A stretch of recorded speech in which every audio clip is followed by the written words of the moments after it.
साथ संगत जी बड़े प्यार और सत्कार से कहना जी। धन्य निरंकार जी, सदगुरु माता सदिच्छा सविंदर हरदेव जी महाराज की जय। साथ संगत जी, स्थिर से नाता जोड़कर मन का जीवन को हम सहज बनाएं।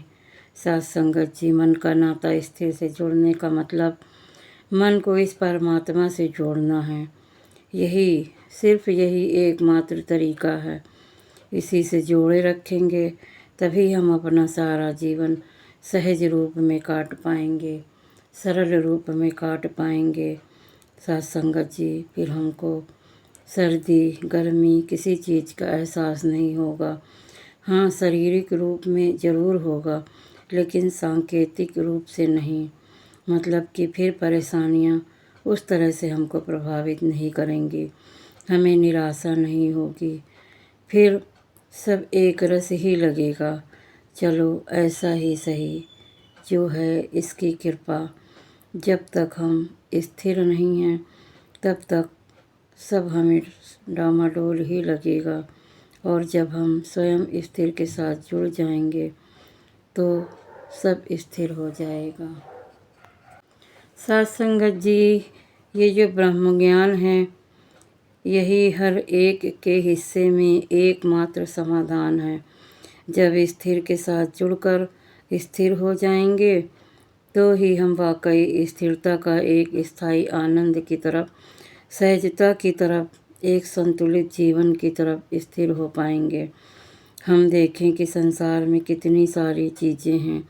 अगर 9 द्वारों की भी बात करते हैं कि धरती, अग्नि, पानी, वायु, जीव, आकाश, सूरज, चाँद, सितारे का भी उदाहरण देखें तो सूर्य उदय के समय सूर्य निकलेगा और सूर्य अस्त के समय सूर्य अस्त हो जाएगा।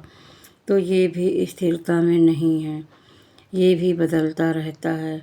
अगर धरती को देखें तो धरती पर भी कभी भूकंप आ जाते हैं, कभी बाढ़ आ जाती है। तो न पानी, न धरती, न आकाश, न सूरज, चाँद, सितारे, न वायु, जीव, आकाश, कुछ भी स्थिर नहीं है।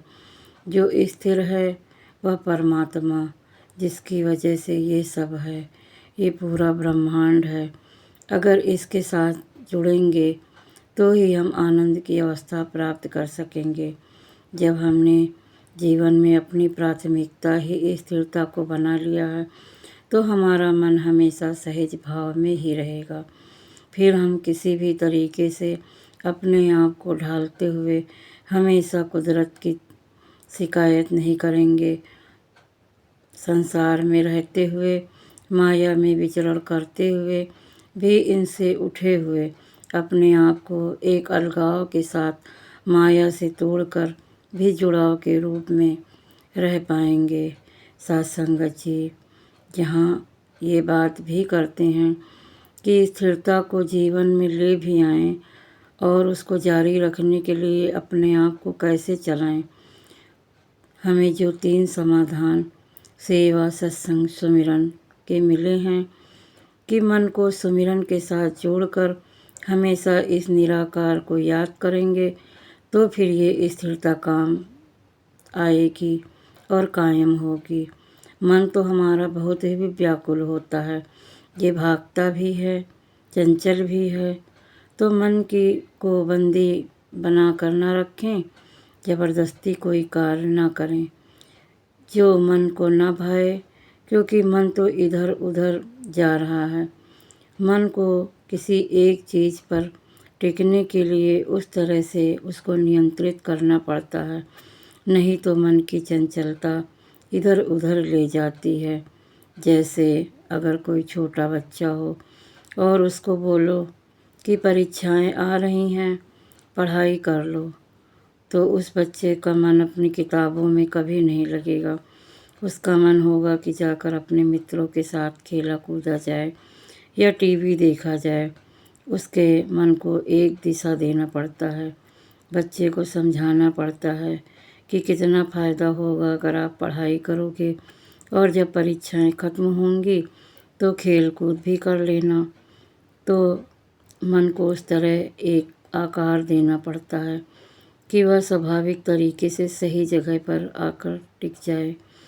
साथ संगत जी, जिस प्रकार एक भंवरा होता है तो उसको बताना नहीं पड़ता कि वो अपने आप ही फूल पर आकर टिकेगा। साथ संगत जी, तितलियों को भी फूल के ऊपर आना ही होता है। साथ संगत जी, ज़बरदस्ती बंधक रूप में नहीं पर सहजता से स्वयं ही मन इस परमात्मा पर टिकेगा। साथ संगत जी, विचार अच्छे लगे हों तो लाइक कीजिएगा, अपने संतों महापुरुषों को शेयर कीजिएगा, कमेंट में धन्य निरंकार जी लिखिएगा और आप जी नए हैं तो चैनल को सब्सक्राइब भी कीजिएगा। सद्गुरु माता जी की इस सुंदर सिखलाई को दासी अपने जीवन में भी उतार पाए। साथ संगत जी, आओ कृपा करो। साथ संगत जी, प्यार से कहना जी, धन्य निरंकार जी।